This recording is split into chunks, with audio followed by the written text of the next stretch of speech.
one. That's what I'm hoping, just a handful. Anyway, I'm Amerissis, and like Don said, we've known each other for a long, long time. I've been a massage therapist in this town since '99, and then went into some special modalities, craniosacral and visceral manipulation. I've worked with friends of Don, and there was like this little community that had developed. But to back up about the talk that I want to give, or the story I want to share today, I've had a few pivotal experiences in my life that have formed my life, of course, just like everybody has in their lives. But this one certainly stood out because of its supposed rarity. You know, most of us have accidents of some kind or another. I ran into a bear, or actually numerous bears. But before I want to get to that, I want to back up a couple of years. So I had been traveling the route of shamanism. I took a lot of courses back in New York from some shamanistic teachers. And I really loved it. I loved doing the journeys, learning of how to do journeys, going into other worlds. I guess you can, I don't know, I don't know what to call these, all these dimensions. But I learned a lot. And one day in 2006, I was living up on the hillside, and I was on my way to work. I was driving. It was summertime. And suddenly I had this flash, this vision, and they don't last very long, they're just seconds, right? But they're crystal clear, they just stand out. And I saw two bears in the woods, somewhere local in Anchorage. And I hear this voice, and it says, within 2 years you will meet these bears, and you will have to make a decision that day if you want to live or die. And of course, shocking, right? So I had to pull over to the side of the road and collect my marbles first before I could drive on, because I didn't know what to do with that other than the moment of like a panic moment, thinking, oh my God, I'm gonna die. I'm gonna get ripped by some bears. I called a friend just to let off some steam and told her. And then, I don't know, within like 2 weeks or something like that, amnesia set in. I never thought about it again. I had completely forgotten it, which was a good thing because I loved the outdoors, part of the reason why I'm in Alaska. I came in '96 from California, and before that from Germany. I love the nature up here. I love the wildlife. I was crazy about bears. Every time I saw a bear, my heart would just be wide open, and I'd be just in love all day long with everything. That was what bears did for me. And so anyway, I forgot about it entirely, but I continued with my shamanistic journeys and learnings and also modalities in shamanism to help others. So I incorporated it at the time a little bit with clients that I had. And in 2007, a year later, I was at another seminar in New York at the Omega Center, and we had to do a journey. And the journey was to go up a light column and to go to our homes where we had come from. I had no idea, because some people say I'm from this star, I'm from that place, or whatever. It didn't mean anything to me. I'm always skeptical when I'm a seeker. I've been a seeker all my life. But when people come with different concepts or different stories or it's something new, I'm curious. But I don't believe it necessarily because I don't know. It's like, does God exist? I have no idea. Does he exist? I haven't seen him. But does something exist? For sure. And so I would approach it skeptically, but they drummed, and the lady was giving this guided meditation and said, now you're entering into this column of light, and you start to go up, and boom, I was gone. I was gone, and I don't know where I went, but I went to a place where there were star beings, and they were these beautiful magenta looking, not humans, but some sort of shape like a cloak. Could never see a face or anything. And when I got there, I just started wailing this wave of longing just came over me, and I was like, I want to go home. I want to go home. And I was just crying and crying and crying. It was almost like a wave went through my body, because I remember feeling that I was heaving. I was lying on the ground. And at some point I thought, like, I need to be quiet because there's 64 other people in this room. And the star being spoke to me like in telepathic. It wasn't like there was a language or a face that would actually speak to me. And they took me inside of whatever that was. It was all very bright and really beautiful, yellowish, golden, sunshine kind of, sunset kind of colors. And they talked to me. And of course, as it always is, the gist of the story you forget. The most important part of the story you forget. But I remember only being on the outside of it again and looking at them, and kept saying, I can do that. I can do that. And they said to me, I said, it won't be much longer. It won't be much longer. And I took that was in return to my deep longing of wanting to go home. And they gave me a gift. They poured gold into me, liquid gold. I've never seen anything like it, but they just poured it right into me, I'm not sure. And then the next thing I remember is I came back into the Omega Center, lying on the floor. It looped me for quite a while because I kept thinking about it. I said, does that mean I'm gonna die? Of course, I had forgotten about the vision, so never mind that. That was entirely in the past. But again, like any kind of journeys, any kind of experiences that we have, you know, we try to break it down and make some sense of it, and eventually, if you don't necessarily know what it means, you leave it, right? You move on, you go on to the next thing. That's just how we are. Certainly how I am at. I don't contemplate too long. I'll try to break it down where I can understand it, and then I leave it. You know, it's like, okay, well, whatever. Maybe one day it will be clear. And so in 2008, both things were really sort of forgotten. I always remember the star beings. And before I go on with that, the star beings actually just shortly, a few months before I did that journey in New York, had shown up in my treatment room. And they would stand on the side of the room while I was working on somebody doing craniosacral, and I saw them. But I couldn't, I didn't understand. I just thought they were related to one of my clients. But they never said anything. And when they showed up again and again, I think 3 times in all, each time I had a different client, eventually dawned on me, maybe they weren't there for my clients. Maybe they had something to do with me. But even now and in the past, whenever I see something that is so out of, you know, the normal, where you just can't make sense out of it, I become very quiet. I don't say a word. It never dawns on me that I could speak to them. Friends would ask me, did you ask them? Did you speak to them? I was like, no. They didn't say anything, so I didn't say anything. And I remember when I grew up as a kid, I grew up in a very old house in Germany that was like 650 years old. The building was under, I don't know, protection of whatever, historic things. There were ghosts in that house. And so I grew up with ghosts in the house. I never spoke to them. I was scared of them. So I thought, always the more quiet I am, the better I'm off. If they don't know I'm here, then they're not gonna bother me. And that was, you know, I think I retain that. When I see something that I don't know what to do next, I become very quiet.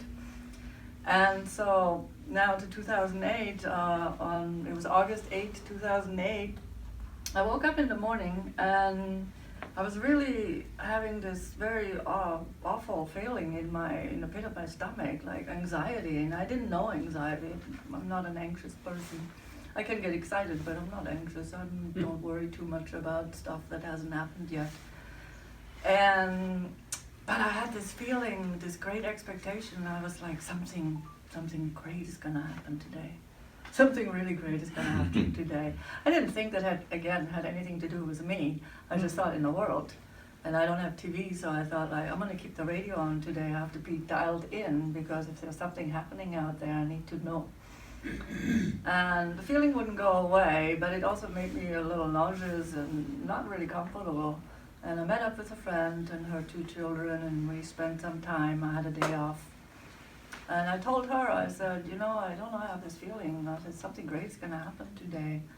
But I think I need to go running to get rid of this, whatever this is.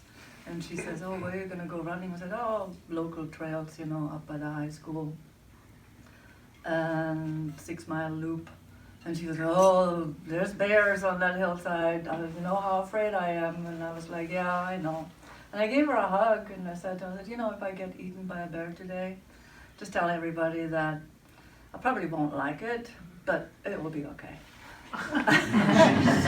We parted, and shortly after I went and I started my run. I had done the marathon just in June that year, here the Anchorage Marathon, Mayor's Marathon, and I had taken off for this whole time until August, and I was just starting again training for a wilderness race, the 15-mile Lost Lake Wilderness Race.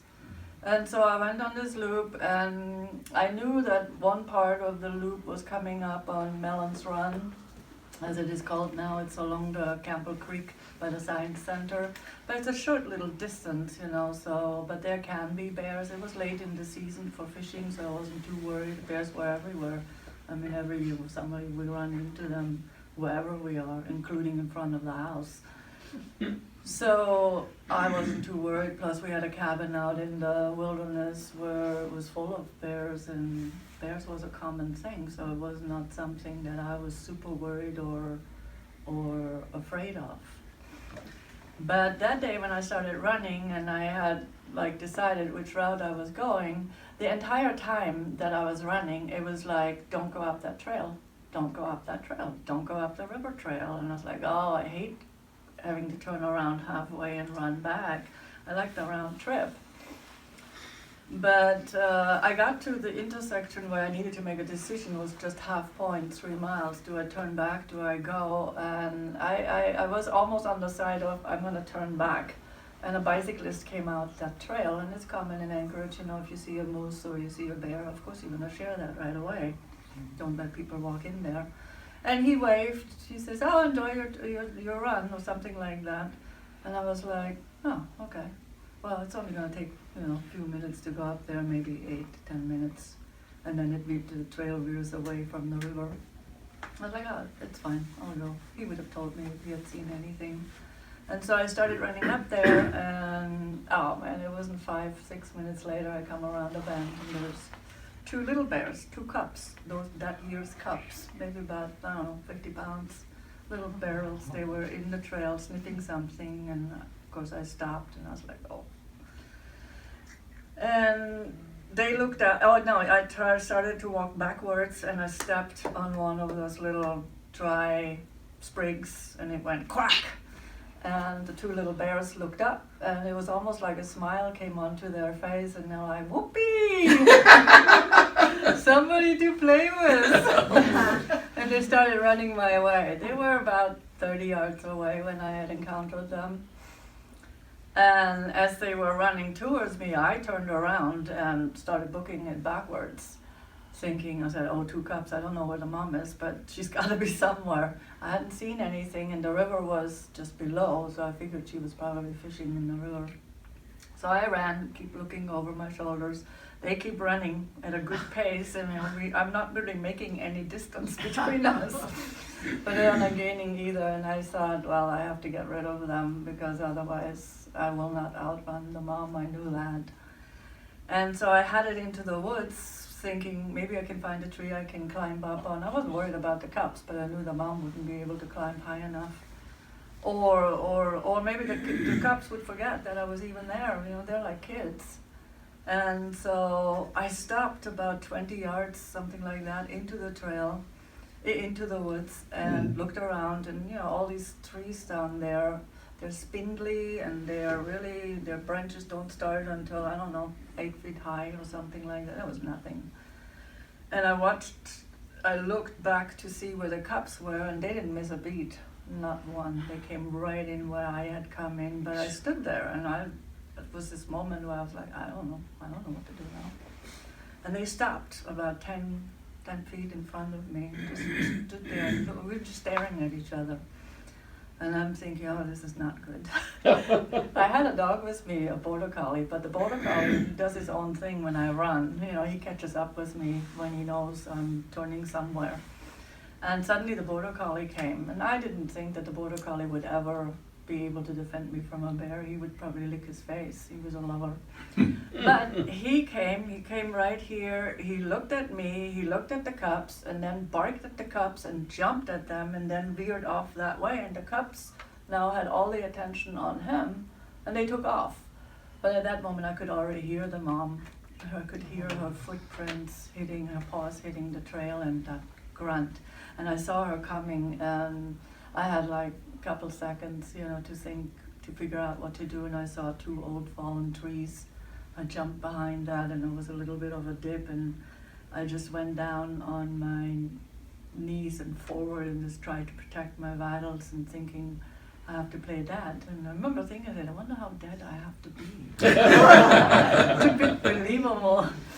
And then I heard her coming in, and then suddenly everything was quiet. And it remained quiet. There was not a sound in the woods. And I was like, what happened? Where is she? And I tried to look between those fallen trees, and I see 2 legs. I see her 2 legs.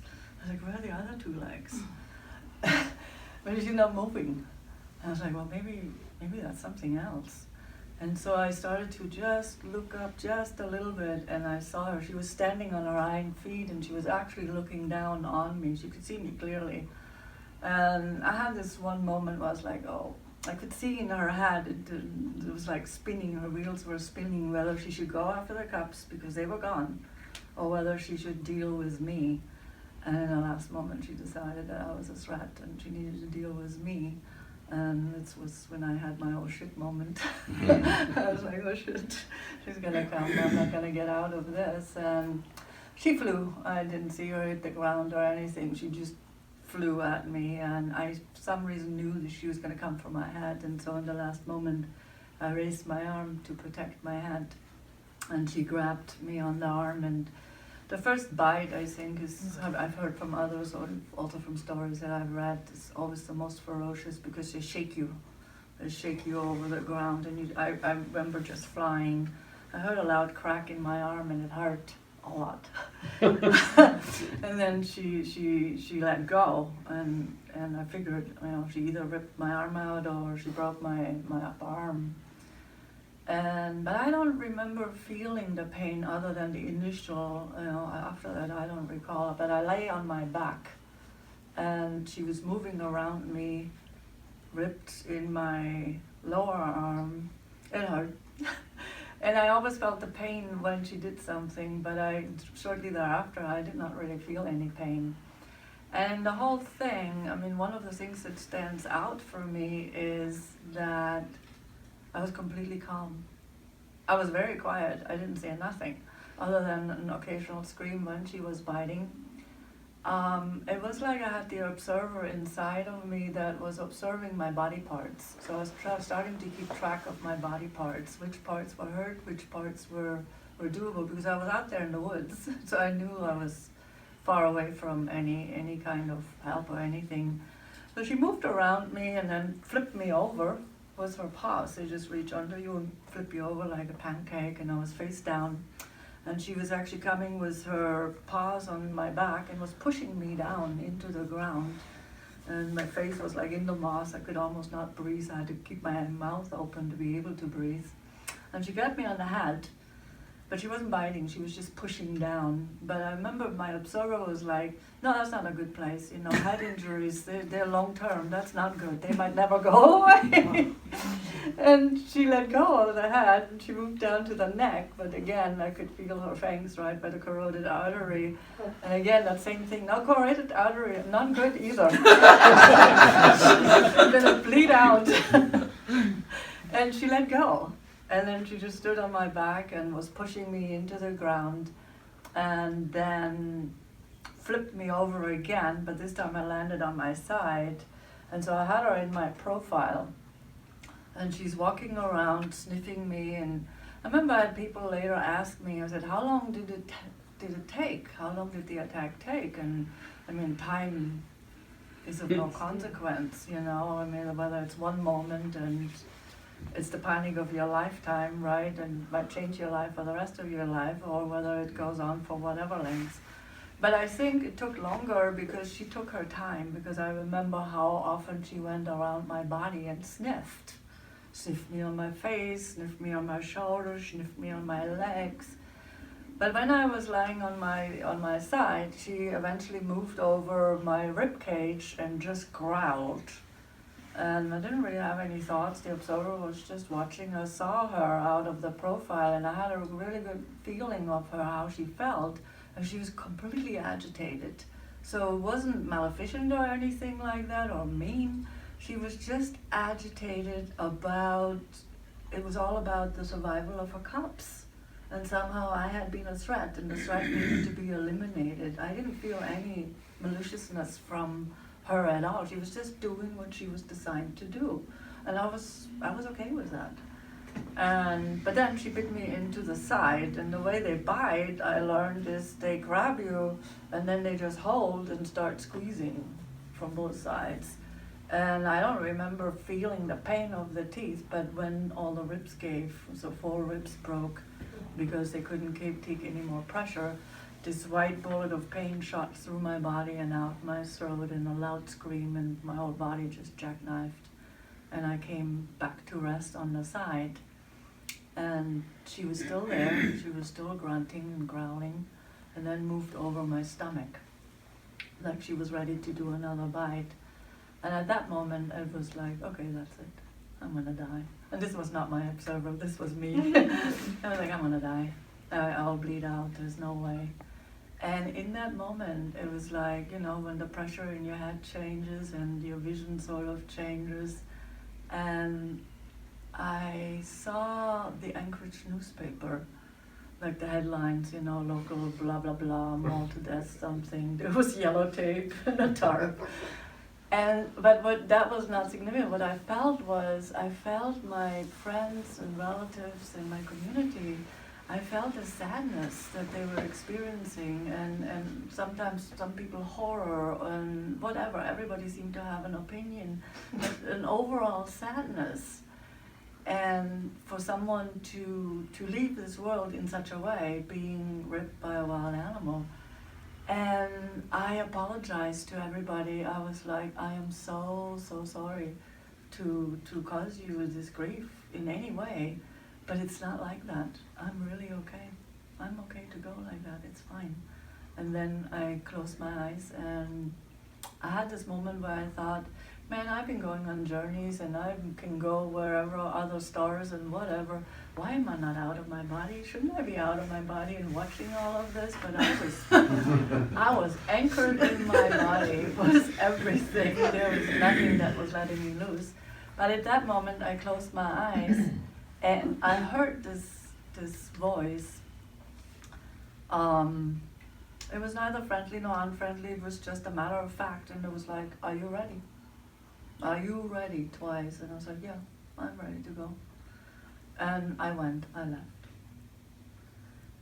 And where I went, I'd never heard of it. Nobody ever had described this to me. There was no lights, there was no tunnel, there was nothing. I was like I called it later the Great Void. And the Great Void was like this huge expansion of, there wasn't really any borders to it, but it was just little sparkles, like there were stars very, very far away, and they would blink on and blink off. And it was sort of darkish, but not really dark. And the sense that I had was, I am the eye. And I remember at first thinking like, am I just the eye, the actual eye, you know, I'm seeing through the eye because I could see. And in some way I could perceive something, but it wasn't really a feeling. And I just was there for quite a while, just in awe of this space, of this, whatever it was. There was no recollection at that time that I had a body. There was no recollection that I ever had a body, that I had lived on planet Earth, that there was a planet Earth, that there was a bear or anything. There was no past, no future. It was just that very moment in that space. And then eventually, I don't know, I came back suddenly, I was back in the body. And I never had the thought that, oh wow, I'm still alive.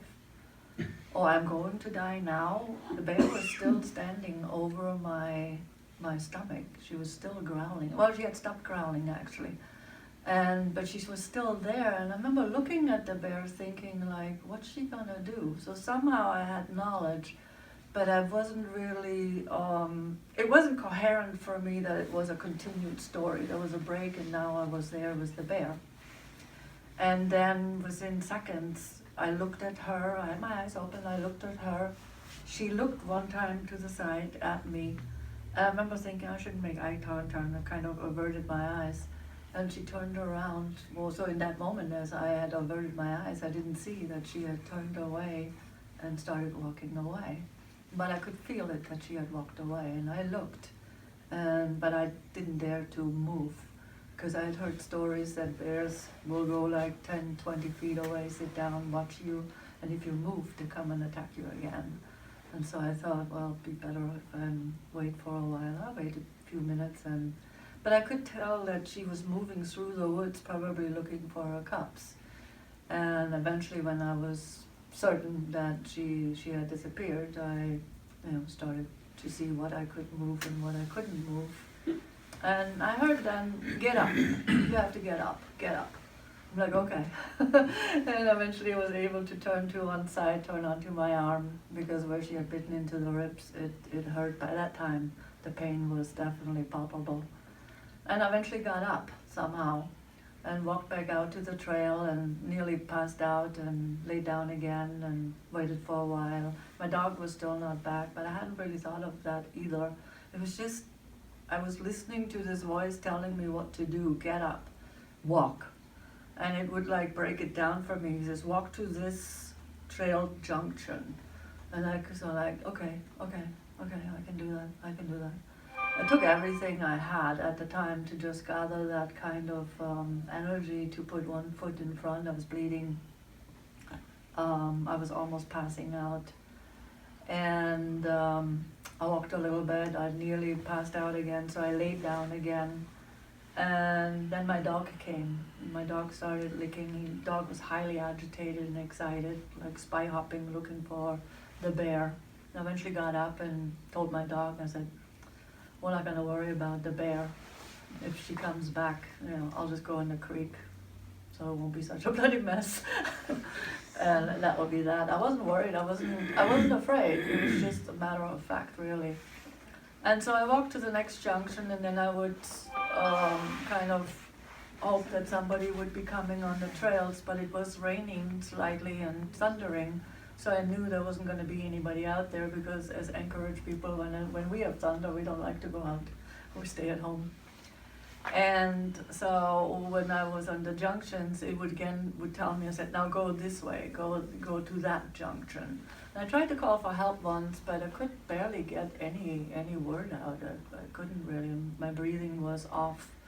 But I just put one foot in front of the other. I was bleeding out of the nose, and I remember thinking, I wasn't injured on the nose. Why am I bleeding? My arm was hanging down. Here, I eventually had to put compression on it because I felt the blood running out. I couldn't really see it. And so eventually I got to the bridge, I got to the parking lot, and then there was a street above that. There was only 2 cars in the parking lot. But I was done. I was finished walking. I was finished really managing anything. I was pretty much at the end of my ability to cope. And my dog was very near me walking. And I was down there for a while, but I was like, well, who knows where these 2 people are. Hopefully they won't run into the bear, because she was very agitated. And eventually it told me, I said, go up to the street. And I'm like, oh my God, that's uphill. It wasn't very far, but it was uphill, and so I got enough energy, got up there, and once I was at the road, I waited for cars to stop a car, and it actually took 3 cars before one car stopped, which was crazy because I had a yellow shirt on, I was bloody everywhere, and obviously didn't look very good. But the first car that came just veered around me, made eye contact, but my sense was he might have been drinking, didn't want to be bothered. And in the second car, the lady was so busy with something on the passenger seat, she never really looked at me, so he obviously didn't see it. And I remember thinking, like, what do I have to do to stop a car? And in the third car, I stood in the middle of the road, they stopped, and she asked the lady, she says, do you need help? And I was like, what time is it? Call 911. It was like 6 o'clock by now, and the attack had taken place like 5 minutes after 5. And I just looked at the clock.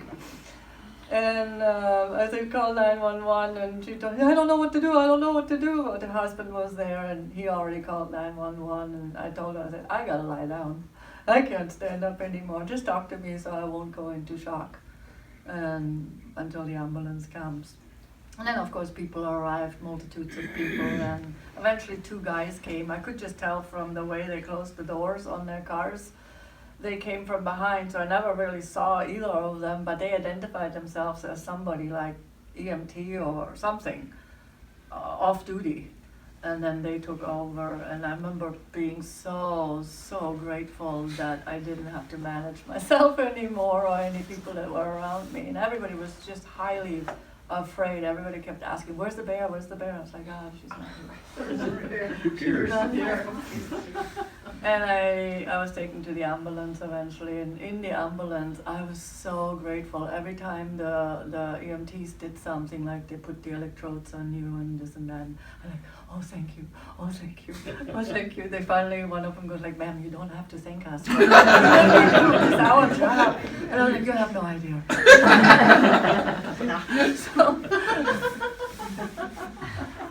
So I of course got to the hospital and all that, and it's the whole thing. It was one of those trips where afterwards, later, I was thinking, I said, I must have been traveling in and out of dimensions. I was coherent the whole time.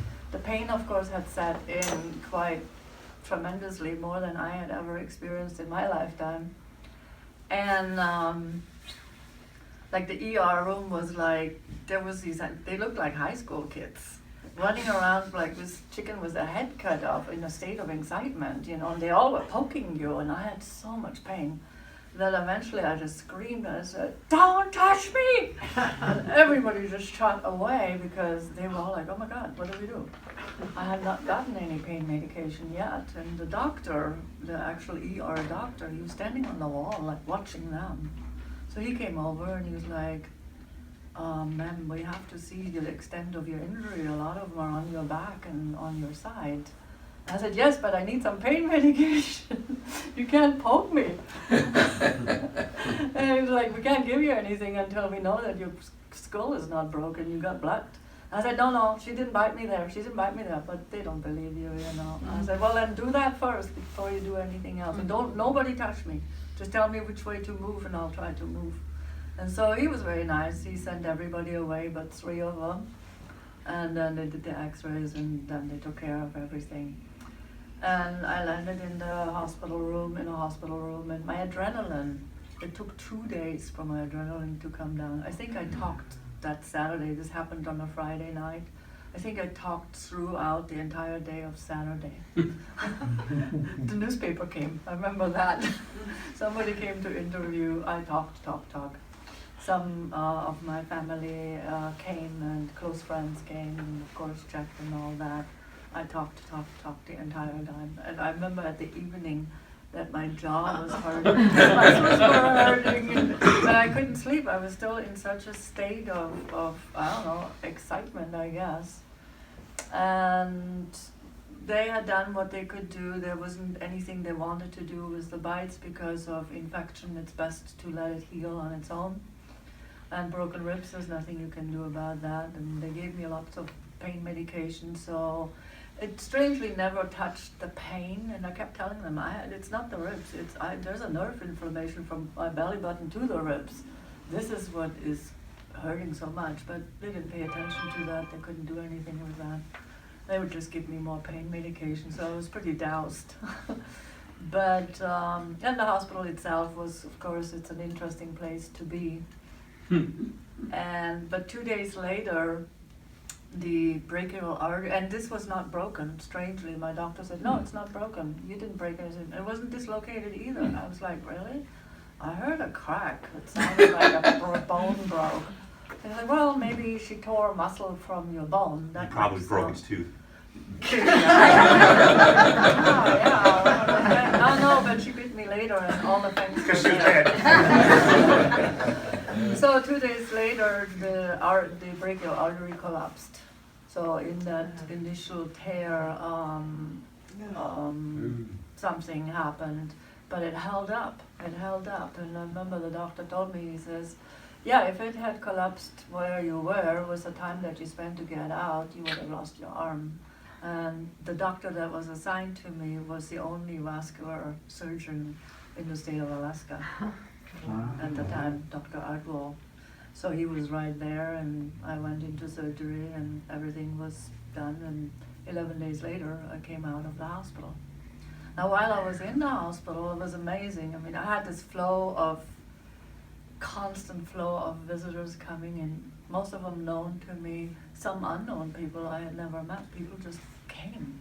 I remember this one woman came, she identified herself as Jehovah's Witness and said, "I would like to sit with you and pray."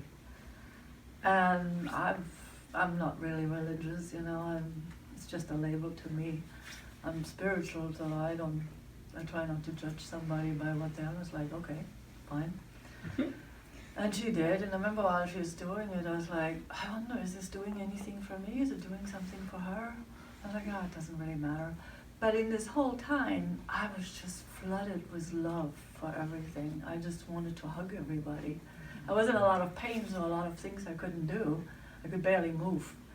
But when people came or said something, or sometimes people would just tell stories of their own, or they had an event that was also traumatic for them, it was just this love flowing out to them for the pain that they had experienced. But then also at the same time, people were coming and saying, oh, they would use these words that must have been horrific and how horrible, and all these words that were connected to what the bear had done, the wild beast. And I was lying there thinking like, no, that's not what it was like at all. And I tried to tell somebody, I said, no, it wasn't like that at all. And they just, when people cannot hear you, they cannot hear you.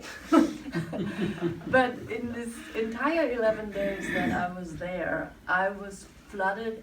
Every morning when I woke up, I cried for like maybe 5 minutes, 10 minutes. But it wasn't cry of pain. It was actually joy.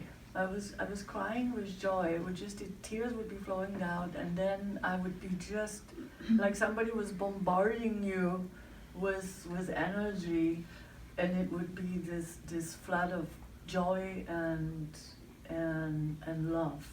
And when people were telling me stories, I was just always seeing this lack of joy and the lack of understanding of their own trauma and their own pain that they had experienced, or the pain that they were still experiencing in their aftermath because maybe their bodies weren't working right or not. But when my room was filled with flowers, it was ridiculous. We had to start giving them into all the different floors, and staff eventually came by, some head honcho from the Providence office, and said, we will have to close your door. We will put a sign on there because we have a secretary right now just working for you. Bringing messages, email messages. So people had heard, I guess, and then emailed. And so that I was getting all these little slips, are you okay, whatever. And people coming in, and so they hung a thing on the door and said that only close people, relatives and friends could come, and to limit that, the doctor came and said, you're not getting any sleep, you're not healing, so you need to cut this off. This is not a party. We're having a party every day. It's like, okay. I wasn't really opposing anybody. And the doctor in the beginning, he was actually not very friendly to me, the surgeon. He blamed me for having been mauled by a bear. His opinion was that I should have known. I shouldn't have been on that trail, because that year in June, So 6 weeks earlier, a 15-year-old girl had gotten mauled by a bear. She had been on a bicycle on one of those 24-hour relays, a fundraiser for, I forgot, some club. And she got, at 2 o'clock in the morning, she got mauled by a bear. But I found out later from Fish and Wildlife that she'd actually run into the bear with the bicycle because they found hair of the bear in the spokes, and it was a male bear that mauled her. But anyway, the doctors thought that I was stupid and I shouldn't have been there. And so every time that he came, he had a little bit of that standoffish attitude, except for his assistant. He had a resident that had to follow him around. She was a native girl from Galena that was becoming a general practitioner doctor she was just amazing. And she came every morning to see me and check the bite wounds and all that. And so one day I told her, I said, I know that the doctor doesn't like me. I know that he thinks I'm stupid. And I'm just wondering if it would be okay for him if I had been run over by a drunk driver. It would feel better to help me then.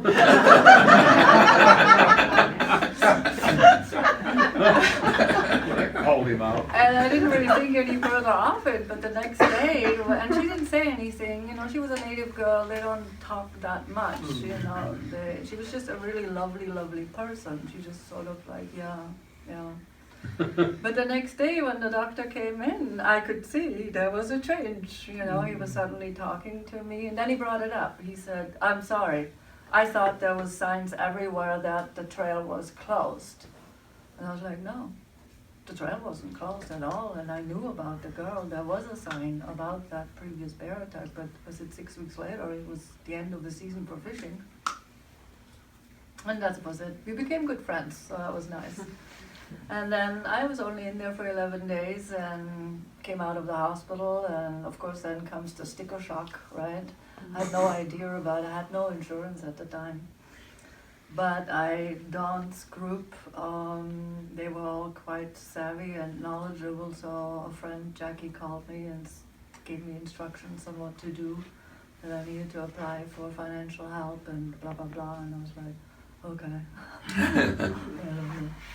So I applied and I got the sticker shock. The bill was like $111,000 for 11 days in the hospital, and an extra $23,000 for the surgery and all this other stuff that gets billed separately. And I was like, okay, well, I have a fourplex, I can sell it. I'll get about $40,000 out of it, maybe 45. I can pay that, and the rest, I'll just make $100 payments for the rest of my life, and that will be that. And I was prepared to do that, and it went away. It just went away like poof. I'm not really sure yet really how that worked. I asked them eventually. By January I was informed that my debts had been bought and were paid off. And I knew from my friend Jackie that Providence is a non-profit hospital. That's what they do. Companies will buy the debts as a tax write-off. And I had asked them if they would tell me who bought it, but they said no, that was confidential. I was like, okay. And then this group, and also the group from my work, my colleagues from where I worked at the clinic, they had done fundraisers. And so they raised exactly $23,000 between the two groups. So these were the outside debts that I owed. And these are all local people, it's not a corporation or something. And so I thought, like, okay, I'll pay all of that off. And Jackie had advised me, I said, ask for the discount, And they did, they gave me discount, 30%. And so I had money left over, and I called, I said, what do I do with this extra money? And I said, you keep it.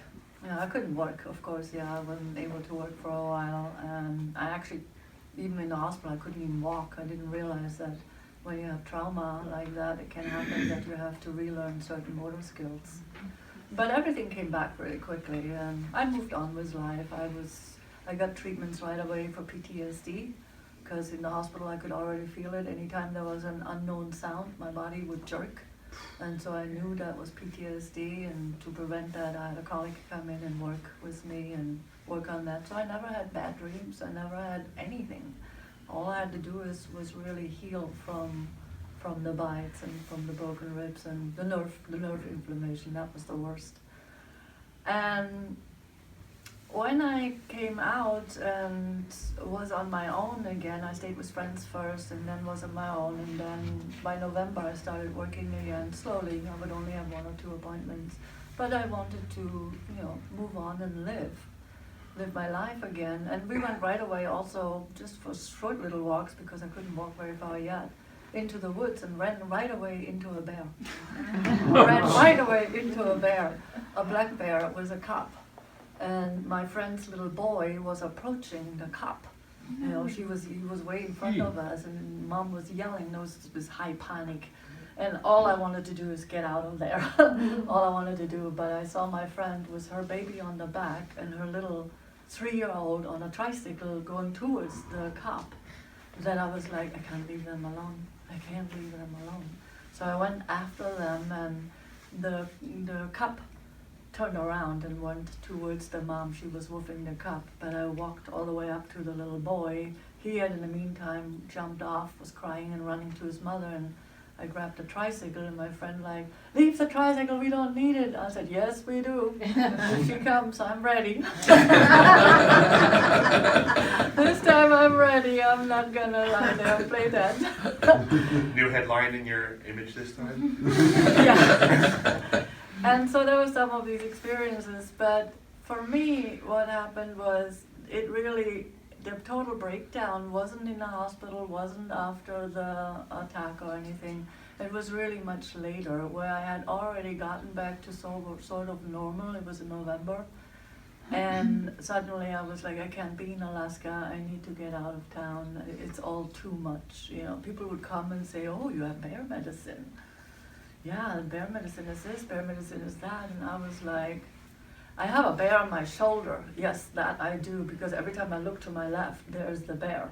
It's not frightening me, but it's too close for my comfort. And so I decided to go out, and I crashed at my friend's ranch in Montana. I literally just crashed.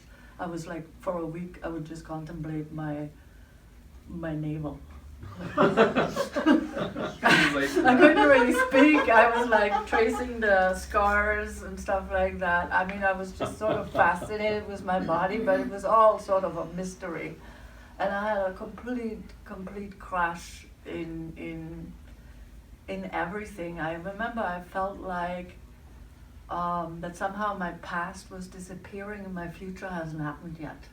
And I was just here wondering what's going on. I mean, they say be in the moment. I was probably in the moment, but it didn't really make any sense. And so after, when I came home, back to Alaska, I decided that I needed a change. I needed to change my thoughts. I just needed to change. And I went to a bookstore, and of course, as it always is, a book jumped out at me from a shelf. And it says, change your thoughts, change your mind, by Wayne Dyer or something like that. And it's the Tao, the 108 verses of the Tao translated, and then it's a daily exercise with each verse. And each verse you do like for 3 or 4 days. And so I called a friend, I said, I need a path to stay in. I can't stay in my own place. I just seem to need to change everything. And he said, yeah, well, that works out great, because I'm going up to the Arctic, and I'll be spending my winter in the Arctic working up there. Why don't you come to my place and house sit it, and I'll come back in May. I'm like, perfect. So 6 months I had in his place, and his place was wonderful. He had all these flowers and was next to the Chester Creek Trail, and I had no maintenance to do really other than vacuum occasionally and water the plants. And I read this book. I poured over this book. I would go to work I think once a week, have a couple clients, and then eventually increased it a little bit over the winter. And I was like people are now. I was a hermit. I didn't go out. I went to the store, only bought what I needed. 20 minutes, I would be out of the store, home. I spent my entire time in his condo reading the verses and practicing it. And then when I was out doing something or I was working with whatever the verse was telling me about that day. So one day it was judgment, another day it was, I don't know, whatever all the virtues are, so to speak, that the Tao works on. And by March, a friend invited me, the Rolling Rainbow Foundation, Suraj, invited me to go with them to Hawaii for their Rainbow Mystery School thing, whatever. I wasn't really interested, but she says, here, read through the program. And I read through the program, and it said something about you will get gold and silver as a, I don't know, in some form. And I was like, that's what I need. I need gold and not gold and silver, gold and platinum. And so I went out there with them, and they were doing like mission statement. I was asked to do a mission statement, and I was like, I don't even know who I am, let alone come up with a mission statement. So at that point, I had actually shed my identity. I had nothing to say. I would listen, I would be very interested in other people's stories, but I had nothing to say to them. I would just kind of sit there and like, oh, wow. Yeah, I could feel their feelings, I could be emphatic, but I had no wisdom, I had nothing, I was empty. And when people asked me about myself something, I had nothing to say. And I never mentioned the bear, because some native tradition that I remembered spoke of that you should give all of your trauma that you had to the trees and then never speak of it again. And I was really adhering to that. I was like, yeah, I'm done with that. I'm not going to talk about that. And so, however, in this seminar that I attended, this mystery school that I attended, there was one section in there where we went to volcanic vents, and it was a private property, amazing property, and they had made steam bath out of it. And so in the steam, of course, there's gold and platinum as part of the earth, right? And in that ceremony, in the sauna or steam bath, I went through a process like a rebirth. And it was the first time that I felt actually fresh energy coming in. And it was one day before my birthday. And I thought like, wow, how timing, almost on the same day. And from that day on, I actually started feeling like halfway of a person again. For those 6 months, it just didn't feel like anything. I had completely emptied myself. I didn't really know what I was doing. It was not like I had a whole lot of wisdom and say, yeah, this is what I'm doing. It was just like in the aftermath that I could say, oh yeah, this is what you did. You emptied yourself of your past history, of who you thought you were or who you thought you should be. But in the meantime, I didn't really, and I noticed also people weren't really talking very much to me because there was nothing coming back. People didn't know how to be with me because there was nothing that they could recognize. And shortly after the Hawaii thing, I had to go to Europe to see my brother who had fallen ill. And after that, I decided I'll go to Israel and to Egypt. And when I was in Israel, I was walking with a group of women, and this one woman I had sort of, become friends, and we were walking down a trail somewhere, and suddenly one day she turns around at me and says, "Who are you?" I was so shocked. I was like, "But you have to be somebody." I said, "We don't know who you are. How can we relate to you?" And I was thinking, it's like, oh. I thought it was a good thing to empty yourself and be empty. Isn't that what all the scriptures speak of, especially in Buddhism, be empty yourself? I said, but I realized that she had some valid point there, that if you don't have some sort of personality, people can't relate to you. And so after that, I went to Egypt, and one of the things, of course, I wanted to do was visit the pyramids. And when I went up to the large pyramid, to the top room, I had done a ceremony on the way up and prayers and stuff like that. By the time I got up to the top, I was definitely in an altered state of mind. And I was too scared to go into the, what do you call that thing? Where you bury sarcophagus. Yeah. I was too scared to go into the sarcophagus. I was like, no, I can't do that, because somebody had told me I should do that. I was like, no. but I just leaned my forehead against it. And in that moment, I was told that I was Amerissis. And I heard it very clearly, and I'd never heard that name before. And I was like, and I heard, and this time the voice that I heard, it was booming. And I don't know if it was male, probably, I would say it sounded more like a male voice, but it was booming. I said, "You are Amerissis." And it said like, "You are of the Elohims." And I was like, okay, I don't know what to do with that. But anyway, I went out, and it was one of those transforming things where you come out of it and you're not really sure it happened, right? You question it almost. I was like, this did happen. I'm not making this up. It happened. But I continued on my travels, came back to the States, and kept thinking, what is the Elohims? I knew Elohim from the Jewish words, that's the God, but they were speaking about multiple Elohim, so I never heard of that. And then on a 9/9 celebration here in Anchorage, I overheard two women talking about the Elohims. And so I walked up to them and they were finished. I was like, "Oh, I heard you talking about the Elohims. What is that?" And so they said, "Oh, you can read on that, you can Google it." And I was like, "Google it? I never thought of that."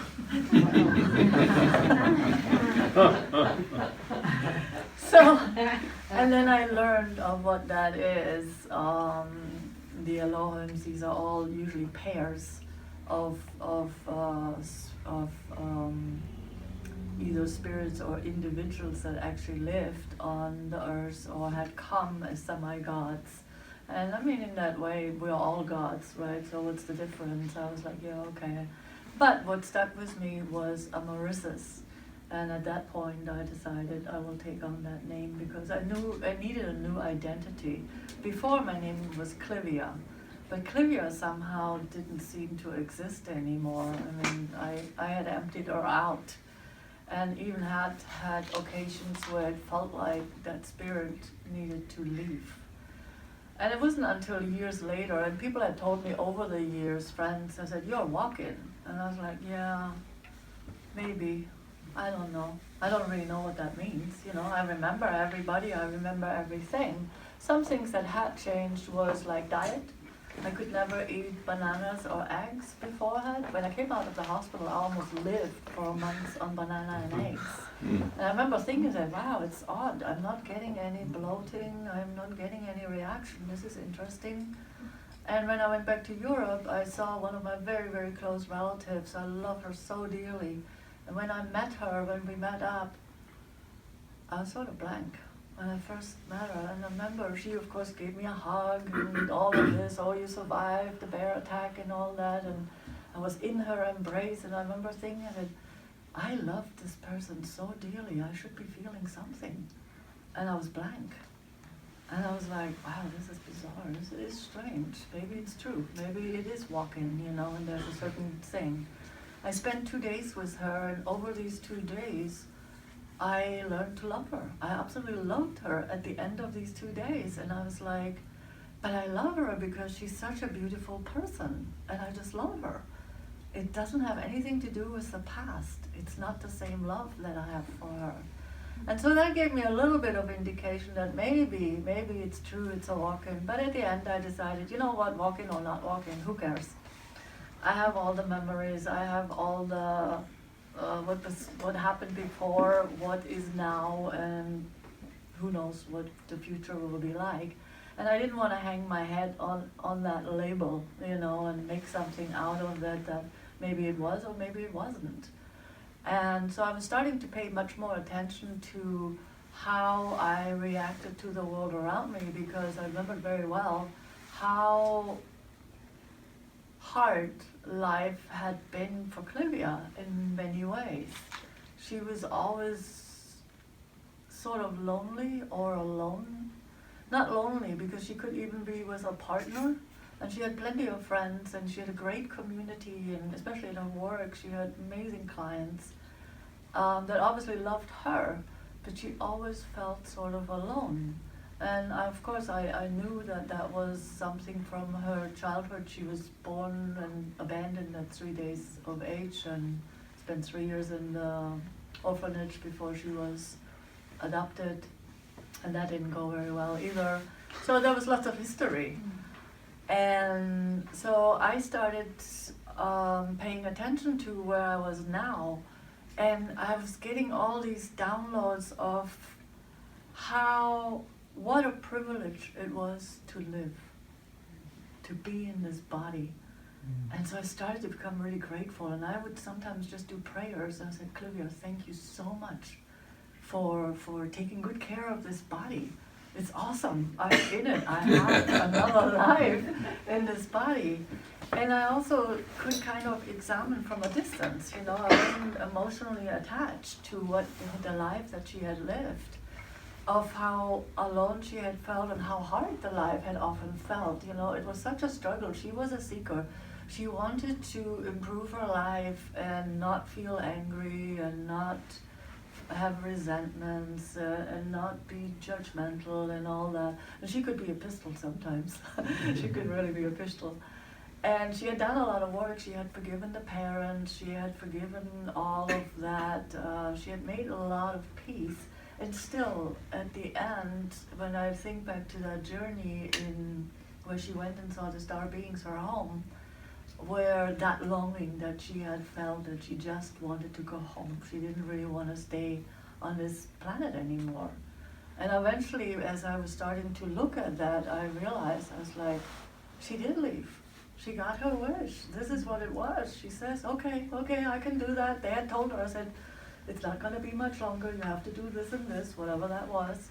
And then you'll be coming home. And here I was with all that memory, but I could tell that I was feeling so different. It was such a privilege every day to wake up, be in this body, and experience this plenitude of emotions.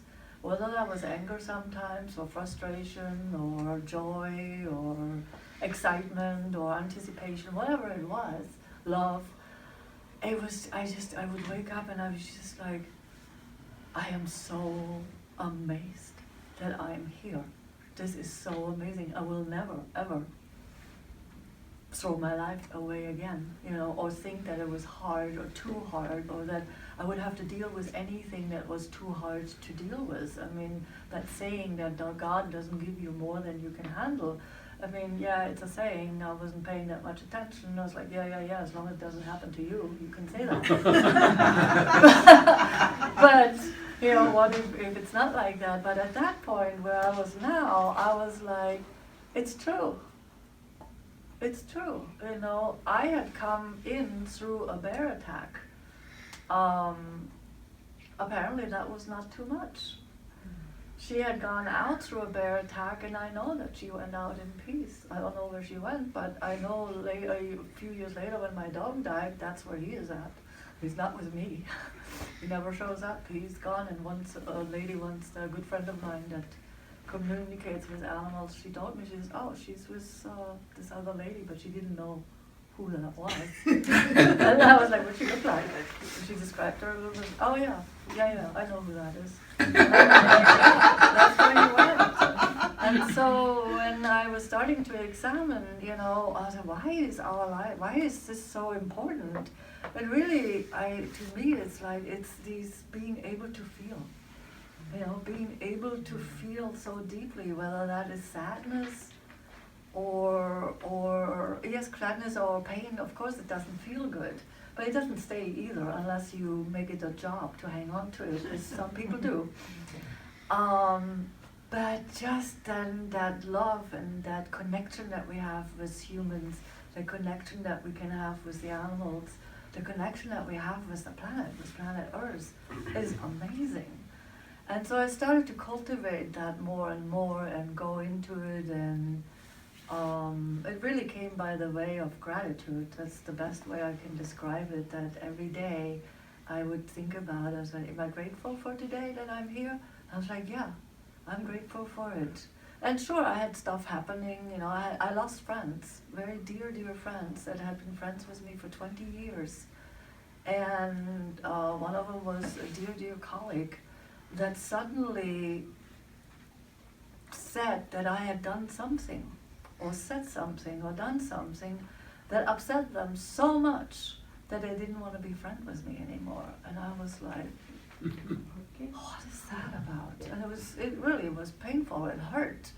I couldn't understand why they would do that. I hadn't done anything. One was like my colleague. I had to paint the walls and take the primer and prime it twice and something. I wasn't even in that clinic, in that office anymore. We had made an arrangement. I had said, I'm going to step out, let's find somebody. I found somebody that he agreed to, and she agreed to the colors on the wall. I guess later on she didn't, but then suddenly it was my responsibility. And sometime beyond that, I realized that these were dear friends that were friends with Clivia. And I wasn't really, maybe not really giving them anymore, whatever the relationship or the dynamics had been.